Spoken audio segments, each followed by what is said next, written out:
विराट, मैंने तेरी बात मान ली है क्योंकि मैं तुझसे प्यार करता हूँ, लेकिन इसका मतलब ये नहीं है कि मेरे और तेरे आई के बीच सब कुछ बदल जाएगा।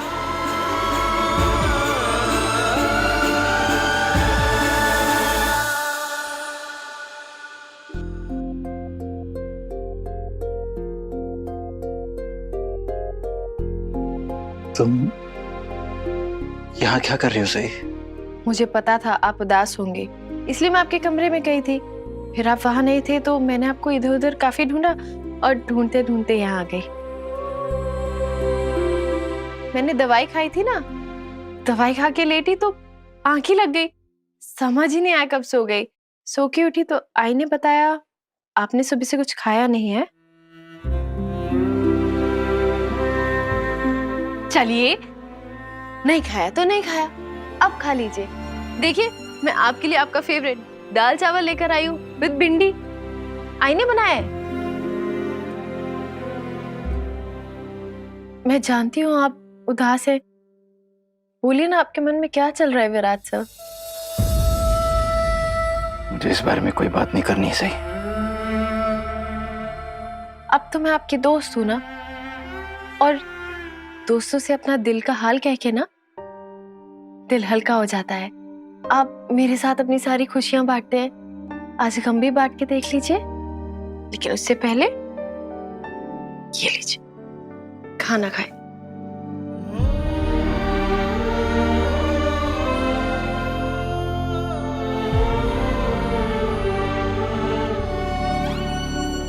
आई ने वैसे ही खाने में नमक ज्यादा डाला है।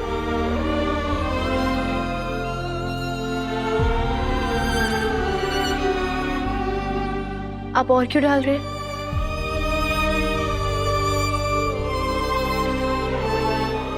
बताइए ना विराट सर, आपके मन में क्या चल रहा है? गुस्सा आ रहा है, बहुत गुस्सा आ रहा है। बचपन से लेके आज तक जब कभी बाबा ने आई के साथ बुरा बर्ताव किया है, आई की बेइज्जती की है, उनका मजाक उड़ाया है, मैं वहीं था। सब कुछ मेरी आंखों के सामने होता है, पर मैंने कभी आवाज नहीं उठाई उसके खिलाफ, कभी रिएक्ट नहीं किया। और आज इतने सालों के बाद जाकर मैंने आवाज उठाई है।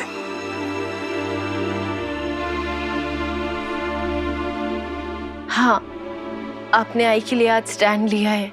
और आज स्टैंड लेने के बाद ये एहसास हुआ है कि मैं ये बहुत पहले कर सकता था। बहुत सालों पहले मैं बाबा से सवाल कर सकता था, पर पता नहीं क्यों नहीं किया।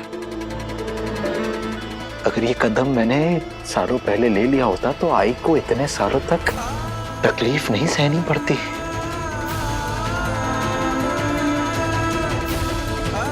मैं अच्छा बेटा नहीं, बहुत बुरा बेटा हूं मैं समझ रही हूँ आपको कौन सी बात खाए जा रही है। मैं आपसे कुछ शेयर करती हूँ। मैं ना आपको एक कहानी सुनाना चाहती हूँ। मैं यहाँ तुमसे इतनी जरूरी बात कर रहा हूँ और तुम्हें कहानी की पड़ी है। ओहो मोदक, पहले पूरी बात तो सुन लीजिए। मैं मेडिकल स्टूडेंट हूँ ना, तो हमारे कोर्स में ना ह्यूमन साइकोलॉजी भी पढ़ाई जाती है। ये देखिए, ये हाथी का बच्चा जब छोटा होता है ना, तब महावत इसके पैर में जंजीर बांध देते हैं।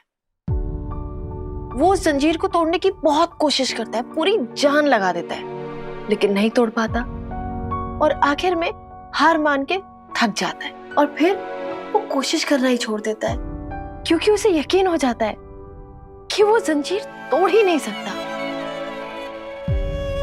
हाँ ठीक है, लेकिन इस सब का मुझसे क्या लेना देना? मोदक, थोड़ा सब्र रखो, पूरी कहानी तो सुन लो। अब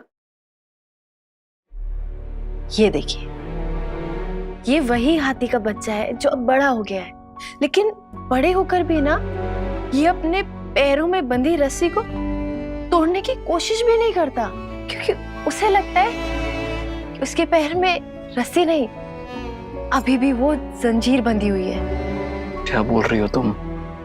कुछ समझ में नहीं आ रहा है मुझे। साइकोलॉजी में ना हम इसे कंडीशनिंग कहते हैं। जब आप छोटे थे ना, तब आपने बाबा के खिलाफ बोलने की कभी हिम्मत ही नहीं की होगी, या की भी होगी तो बाबा ने आपको डांट के चुप करा दिया होगा, जिससे आपके अंदर एक डर बैठ गया होगा। और फिर जब आप बड़े हुए तो आपको आदत हो गई आई को इस हाल में देखने की। लेकिन अब आपको एहसास हो गया है सही और गलत का, इसीलिए आपने आई के लिए आवाज उठाई। अब हाथी को पता है कि उसके पैर में जंजीर नहीं, रस्सी थी जिसे वो तोड़ सकता था, और उसने तोड़ दी। कभी कभी हम इतनी गहरी नींद में होते हैं ना कि उससे जागने के लिए हमें एक झटके की जरूरत होती है। बस अब नींद से जाग गए हम, इसीलिए आपने बाबा से और अपने परिवार से सवाल किए। खुद नहीं जागा हूं, तुमने मुझे जगाया सही। आपकी आई मेरी भी तो आई है ना, और आज आई कितनी खुश होगी ना कि उनके बेटे ने उनके लिए आवाज उठाई।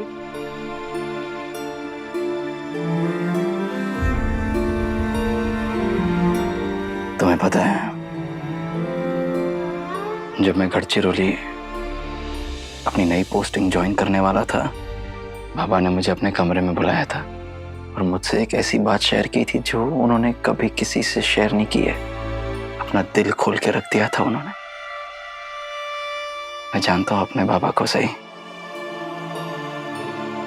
बहुत प्यार है उनके दिल में, पर फिर भी मैं अपने बाबा को अपनी आई से प्यार करने के लिए नहीं मना पाया। बाबा ने एनिवर्सरी सेलिब्रेशन के लिए हाँ तो कह दिया है, लेकिन वो सिर्फ मेरे लिए है, क्योंकि वो मुझसे प्यार करते हैं। आई के लिए नहीं था ये।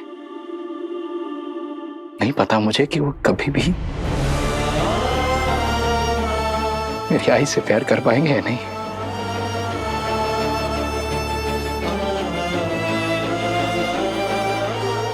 Radha,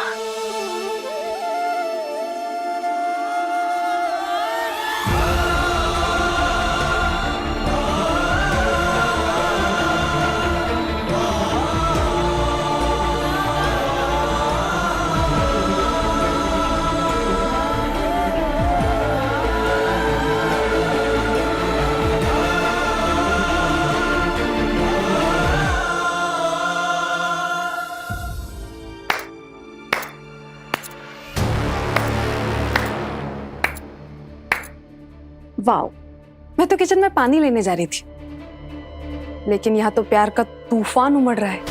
love is in the air. सही, अब तो तुम मुझे कुछ कह भी नहीं सकती, क्योंकि मैं तुम्हारे और विराट के कमरे में तो नहीं आई। ओह सॉरी, मैं तो भूल ही गई थी कि वो तो अब बस विराट का ही कमरा है। खैर छोड़ो, मेरे यहाँ आने पर तुम मुझे कुछ नहीं कहोगी ना?